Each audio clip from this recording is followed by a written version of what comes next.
Nagkita lang kami ni sir dito na hindi ko inaasahan. Siyempre dugong kausok tayo pag may makita tayong mga two stroke. Nababaling talaga yung atensyon natin. Ayan na. Share lang natin konti yung ano ni sir. Ang kanyang pipe is stock talaga yan. Original Japan. Yan mga kausok, meron pala tayong naispatan dito na isang Honda Dio 6. Gusto ko lang i-share sa inyo mga kausok kasi grabe, napaka simple pero ang ganda ng setup niya. Papakita natin mga kausok kung ano yung build ni sir.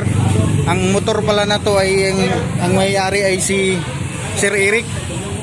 Ito yung pangalan ng shop niya. Ayan.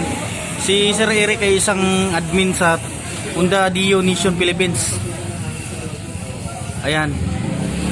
Nagkita lang kami ni sir dito na hindi ko inaasahan. Siyempre dugong kausok tayo pag may makita tayong mga two stroke. Nababaling talaga yung atensyon natin. Ayan na. Share lang natin konti yung ano ni sir. Ang kanyang pipe is stock talaga yan. Original Japan, fan cover. Yung fairings naman niya is stock lang. Original na stock na Pandio talaga. Yung grab bar ba kung tawagan dito mga kausok, naka carbon dry skin kaya ang tawag nito. Ayan, original yan mga kausok. Punta naman tayo rito sa may harapan niya.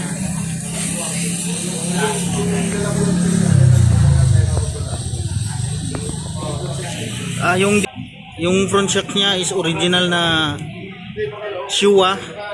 Sa mga nakakalam ng presyo nito, brand new, alam nyo na mga kausok. Tapos yung mags niya, grabe, talagang madugo itong mga mags ni sir. Pati yung gulong niya. Pupunta tayo sa likod sa may crankcase banda. Ayan. Naka carbon,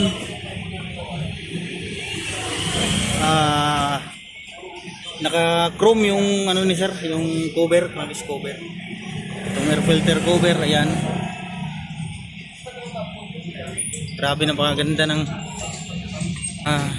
Dio mga kausok. Ito original na tong yung seat cover niya.